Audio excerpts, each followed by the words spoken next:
እዚህ ዓለም ላይ ብዙ የሚገጥማችሁ ጸብ ይኖራል። ጸብ ስላችሁ ጠላታችሁን የምትጋፈጡበት ብዙ አይነት ሁኔታዎች ሊፈጠሩ ይችላሉ። በዛ ሁኔታ ላይ ግን ሲሆን እናንተ ደካማ ከሆናችሁ ወይንም ደግሞ ያንን ጦርነት ያንን ውጊያ ማሸነፍ የማትችሉ ከሆነ ሰሬንደር ታክቲክን መጠቀም አለባችሁ። ወይንም ደግሞ እጅ ልትሰጡ ይገባል። ስትመለከቱት ምን ነው ለመሸነፍ ነው እንደ እጄን የምሰጠው ብላችሁ ልታስቡ ትችላላችሁ። ጦርነቱ ግን አላለቀም። እናንተ ግን ድክመታችሁን ወደ ኃይል ትቀይራላችሁ። በሮበርት ግሪን የተጻፈው 48 Laws of Power ላይ 22ኛው ህግ ይህንን ነው የሚለው። እጅ የመስጠት ታክቲክን በደንብ ተጠቀሙ።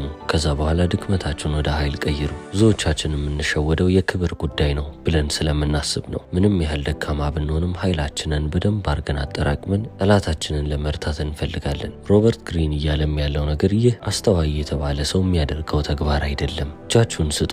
እጃችሁን በሰጣችሁ ሰዓት ለራሳችሁ ጊዜ እየገዛችሁ ነው። ስለዚህ ጊዜያችሁን ሪከቨር ለማድረግ ወይንም ደግሞ እንደገና ለማንሰራራት ተጠቀሙበትና ልክ ኃይል ሲኖራችሁ የዛኔ ወደ ውጊያ ትሄዳላችሁ ነው የሚለው። የእናንተ ኃይል ወደ ቀድሞ ሁኔታው ቢመለስ እንኳን ወደ ውጊያ መሄድ የለባችሁም። የጠላታችሁ ኃይል እየደከመ ሲመጣ የዛኔ ነው ማጥቃት ያለባችሁ ነው የሚለው። ነገር ግን ስሜታዊ የሆናችሁ ለክብራችሁ ብላችሁ ምንም አቅም ሳይኖራችሁ እዛ ጸብ ውስጥ እዛ ጦርነት ውስጥ ብትገቡ ጠላታችሁ እናንተን የመሰለ ደካማ ሰው በማሸነፉ ሳቲስፋክሽን ያገኛል። በጦርነቱ የሚመጣውን ድል ውጊያው የሚያገኘውን ክብር እያሰበ በእርካታ ውስጥ ይኖራል። ያ ደግሞ ለጠላታችሁ ጥሩ ዜና ሆኖ ለእናንተ በጣም መጥፎ ዜና ነው ይዞላችሁ የሚመጣው። ስለዚህ ብልህ ሆኑ፣ አስተውሉ፣ ብልጡኑበት። አንደኛው ጉንጫችሁ ሲመታ ሌላኛውን ጉንጭ ስጡ። እጅ መስጠትን ኃይል መልሶ የማግኛ አንዱ መንገድ አድርጋችሁ ተጠቀሙት። ለዛ ነው ዘ ሰሬንደር ታክቲክ ያልኩት። ወደ 23ኛው ህግ አልፈናል። ኮንሰንትሬት ዩር ፎርስስ። ኃይላችሁን በደንብ አድርጋችሁ አሰባስቡ። የአንድ ሀገር መሬት የአንድ ሀገር ቴሪቶሪ ወይንም ደግሞ ንብረት የበለጠ ትልቅ እየሆነ እየሰፋ በመጣ ቁጥር የበለጠ አደጋ ላይ እየወደቀ ይሄዳል። ምክንያቱም የገዛው ወይንም ደግሞ የሚያስተዳድረው መሬት በጣም ሰፊ ከመሆኑ የተነሳ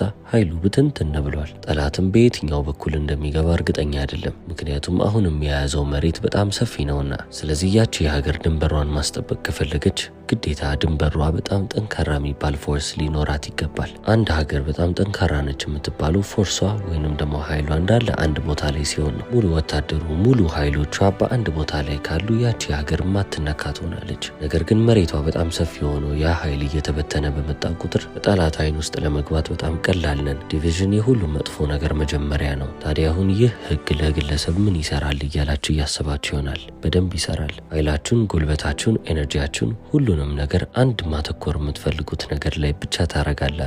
እዛ አስፔክትም በደንብ አርጋችሁ መንቀሳቀስ አለባችሁ ማለት ነው። ሀሳባችሁ በየቦታው የሚበተን ሰው መሆን የለባችሁ። ማዕድን እንደሚፈልግ ሰው ሆናችሁ እስቲ ራሳችሁን ተመልከቱት። በየቦታው እየሄዳችሁ ማዕድን አለ በተባለበት ቦታ ሁሉ እየቆፈራችሁ ትንሽ እየተመለከታችሁ ከምታልፉ አለበት እዚህ ቦታ ይገኛል በተባለበት ቦታ ላይ በደንብ ሁሉንም ኃይላችሁን ተጠቅማችሁ ጥልቅ ድረስ ቆፈራችሁ የምትፈልጉትን ማዕድን ይዛችሁ መውጣት መልመድ አለባችሁ። ኮንሰንትሬት ዩር ፎርስስ የሚለው ህግ ሙሉ ለሙሉ የሚያተኩረው አንድ ሀሳብ ላይ ብቻ ኃይላችሁን አውጡ ነው። ያ ሀሳብ ወይንም ደግሞ እናንተ ልባችሁን የሰጣችሁበት ነጥብ የእናንተ በጣም ጠንካራው ቦታ መሆን አለበት። ኃይልን ስትፈልጉ የኃይልን ቁልፍ ቦታ የቱ ጋር አገኘዋለሁ ብላችሁ ማሰብ አለባችሁ። ልክ ወተት ፈልጋችሁ በጣም ወፍራም የሚባለውንና በደንብ ወተት ይሰጣል የተባለውን ላም እንደመፈለግ ሁሉ ኃይልንም ስትፈልጉ ልክ እንደዛው ነው ማድረግ ያለባችሁ። 24ኛው ህግ ፕሌይ ዘ ፐርፌክት ኮርዲየር። ኮርዲየር ማለት በጥንት ጊዜ የንጉሶች የአመራሮች አማካሪ፣ አጋዥ፣ አልፎ አልፎም ደግሞ ታዳሚም የነበረ ሰው ነው። ከገዢዎች ስራ አይጠፋም። ሁሌም አብሯቸው አለ።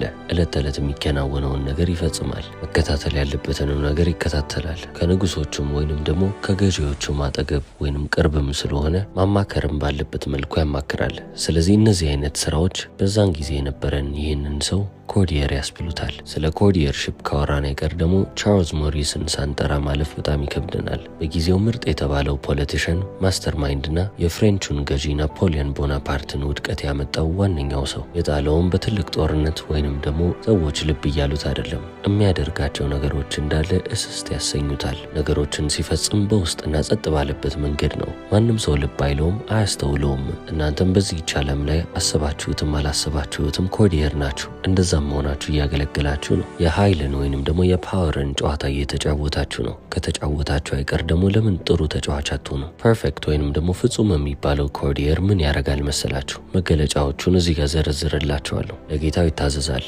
ለንጉሱ ወይንም ደግሞ ለገዢው አካል ይታዘዝና በራሱ መንገድ ግን በውስጥ ለውስጥ በራሱ መንገድ ላይ ሻይን ያደርጋል ወይንም ደግሞ ያንጸባርቃል፣ ጎልቶም ይታያል። ይህም ደግሞ ፓወርለስ አያሰኘው ወይንም ደግሞ ኃይል የሌለው አካል አያስብለው። በፍጹም ሰውን አያምንም። ራሱን ግን ሰዎች ጋር ሲያቀርብ የሚታመን ሰው ሆኖ ነው። ስለዚህ የሰዎችን እምነት ያገኛል። እሱ ግን ማንንም አያምንም። ፐርፌክት የሚባሉት ኮርዲየሮች ብዙ ጊዜ የሚያወሩ አይነት ሰዎች አይደሉም። በተቃራኒው ሰዎችን ያስወራሉ፣ ራሳቸውንም በራሳቸው አንደበት ጠልፈው እንዲጥሉ ያደርጋሉ። ስለዚህ እንደ ቻርልስ ሞሪስ አይነት ሰው ዝም ይላል፣ ነገር ግን ማውራት ሲኖርበት ትክክለኛ ቃላቶችን ተጠቅሞ መግለጽ የሚፈልገውን ሀሳብ ይገልጽና ወደ ዝምታው ይመለሳል። አሁንም ሌሎች አብረውት ያሉ ሰዎች ራሳቸው እያወሩ ራሳቸውን ጠልፈው እንዲጥሉ እድል ይሰጣቸዋል። እነሱም ያደርጉታል። እንደዚህ አይነት ሰው በጣም የሚወደድ ሰው ነው። በባህሪው በጣም ማራኪ፣ በእውቀቱም በጣም ጥበበኛ፣ ለሰዎችም ደራሽና አጋዥ የሚባል አይነት ሰው ነው። ነገር ግን ልክ እንደ ቻርልስ ሞሪስ በምንም ነገር ላይ ኒውትራል ነው። አታችመንት የሚባል ነገር አያውቀውም።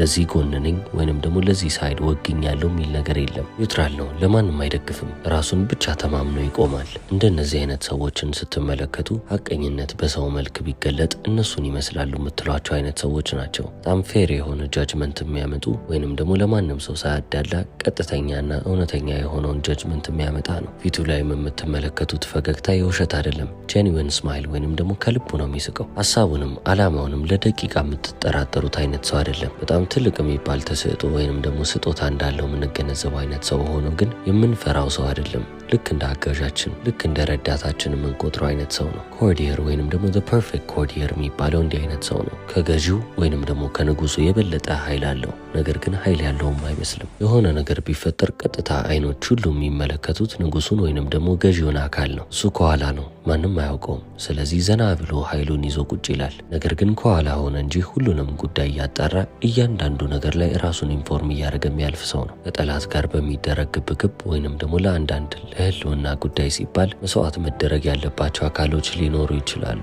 እሱ ግን ምንም አይነካም። ምክንያቱም ከመጀመሪያውም በጥላ ውስጥ የተደበቀ ሰው ስለነበር ነው። እናንተም በህይወታችሁ ይህንን ሮል መጫወት አለባችሁ። ብዙ መታየት የለባችሁ፣ ነገር ግን ኃይል አላችሁ። ወደ 25ኛው ህግ አለፍን። ሪክሪኤት ዮርሰልፍ። ራሳችሁን እንደ አዲስ ገንቡ፣ እንደ አዲስ ፍጠሩ።